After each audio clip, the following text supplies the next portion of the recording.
అదేవిధంగా కొత్త సంవత్సరంలో కొత్త ప్రభుత్వం కొత్త ఆలోచనలతో ప్రజలకు ఆశలు చిగురించే విధంగా, ప్రజలకు విశ్వాసం కలిగించే విధంగా మనందరం, నేను మొదట్లో చెప్పినట్టు ఈ ప్రభుత్వం నడవాలంటే ఈ జోడెత్తులు సమన్వయంతో ముందుకు వెళ్ళాలి.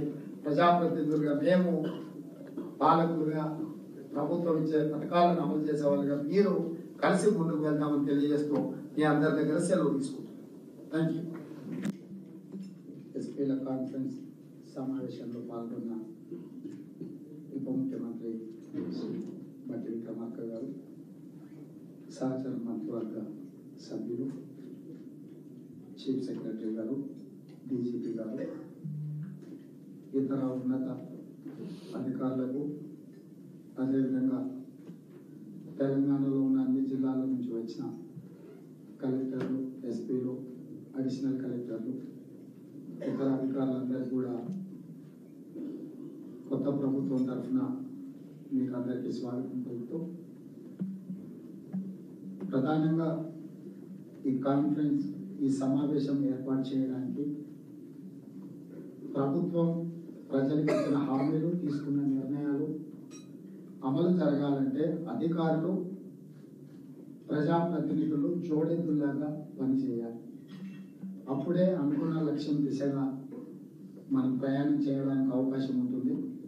ఇందులో ఏ ఒక్కరు కూడా కాస్త వెనుక ముందు చేసినా, సరైన సమన్వయంతో ముందుకు వెళ్ళకపోతే అనుకున్న లక్ష్యము ఆ దిశగా మనం ప్రయాణం సాగించలేము. అందుకే మా ప్రభుత్వం ప్రజలకు ఇచ్చిన మాట నిలబెట్టుకోవడానికి, ఎన్నికలలో మేము ఇచ్చిన గ్యారెంటీలను అమలు చేయడానికి మొట్టమొదట పాలకులు, పరిపాలకులు అని అంటే సచివాలయంలో ఏ నిర్ణయం జరిగిన క్షేత్రస్థాయిలో అమలు చేయాల్సిన బాధ్యత ఒక పక్కన కలెక్టర్స్ అయితే, ఇంకొక పక్కన పోలీసు అధికారులు. సో ప్రత్యక్షంగా ప్రజలతో సంబంధాలు ఉండాల్సిన వాళ్ళు, ఉండేవాళ్ళు జిల్లా కలెక్టర్లు, జిల్లా ఎస్పీలు అండ్ కమిషనర్స్. అందుకే ఈరోజు ప్రజాపాలన పేరు మీద గ్రామ సభలు నిర్వహించి నిజమైన లబ్ధిదారులను గుర్తించి నిస్సహాయులకు సహాయాన్ని అందించాలని, అదేవిధంగా అర్హత ఉన్న వాళ్ళకి అవకాశాలు కల్పించాలన్న ఆలోచనతోటి ఈ కార్యక్రమాన్ని మా ప్రభుత్వం చేపట్టడం జరిగింది. ఈ సందర్భంగా మీకు డాక్టర్ బాబాసాహెబ్ అంబేద్కర్ గారు చెప్పిన అంశాన్ని మీకు గుర్తు చేస్తూ మిగతా వివరాలు నేను మాట్లాడదలుచుకున్నాను.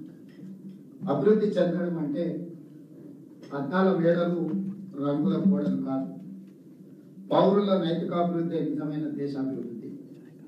అంటే అద్దాల మేడలు కట్టో, రంగుల గోడలు చూపించో అభివృద్ధి జరిగిందే అని ఎవరైనా భ్రమపడితే తద్వారా పేద ప్రజలకు ఎలాంటి ప్రయోజనం లేదు. నిజమైన అభివృద్ధి అనేది పౌరుల యొక్క నైతిక అభివృద్ధి జరిగినప్పుడే, చివరి వరుసలో ఉన్న పేదవాడికి సంక్షేమ పథకం అందినప్పుడే ఈ రాష్ట్రం కానీ దేశం కానీ అభివృద్ధి చెందినట్టు భావిస్తుంది కాంగ్రెస్ పార్టీ, మేము.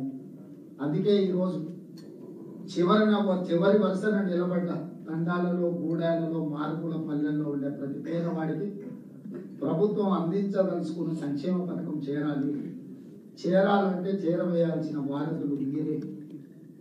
మీ మీదనే మా ప్రభుత్వం పూర్తి స్థాయిలో బాధ్యత పెట్టి, నమ్మకంతో, విశ్వాసంతో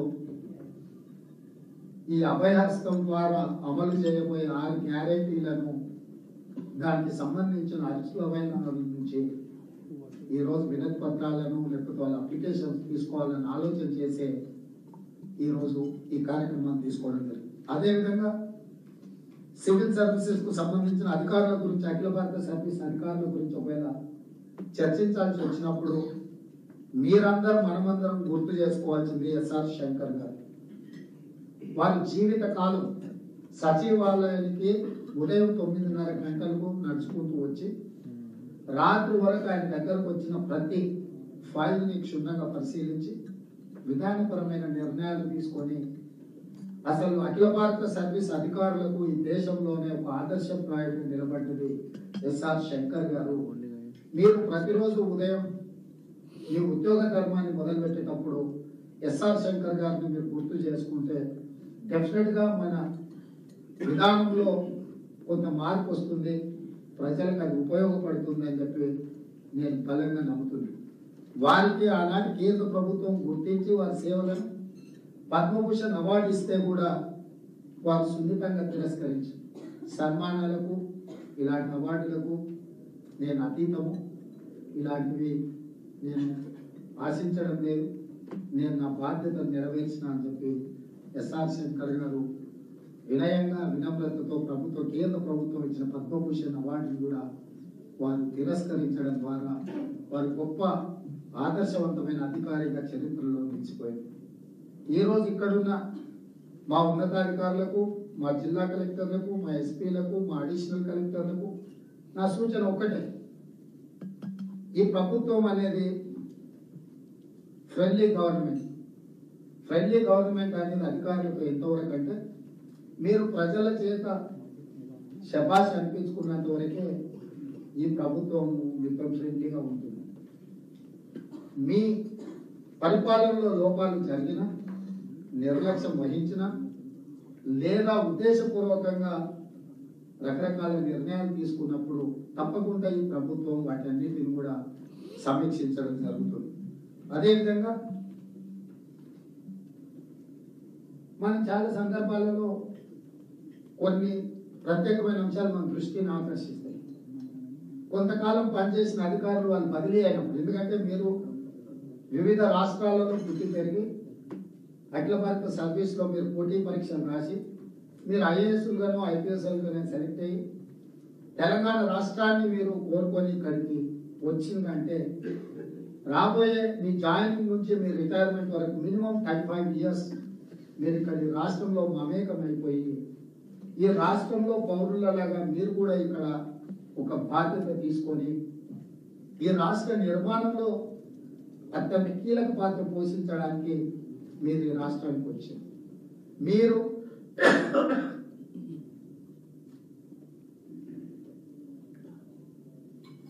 మాది వేరే రాష్ట్రమను, మా భాష వేరేను మీరెవరు భావించవలసిన అవసరం లేదు. మేమెవరం కూడా మిమ్మల్ని ఆ రకంగా డిఫరెన్షియేట్ చేసి మేము చూడదలుచుకోలేదు. మీరు స్థానిక ప్రజల భాష తెలుసుకోండి, ప్రజల మనసును గెలవండి. ప్రజల మనసును మీరు గెలిచినప్పుడే వివిధ ప్రాంతాల నుంచి రాష్ట్ర నిర్మాణంలో మీరు 35 సంవత్సరాలు భాగస్వాములు కాబోతున్నారు. అంటే ప్రజలనుకున్న ప్రభుత్వాలు ప్రతి 5 సంవత్సరాలకు పోటీ పరీక్షకు నిలబడాలి, కానీ మీకు మాత్రం 35 సంవత్సరాలు కేటగారికల్గా మిమ్మల్ని ఎంపవర్ చేస్తుంది భారత ప్రభుత్వం.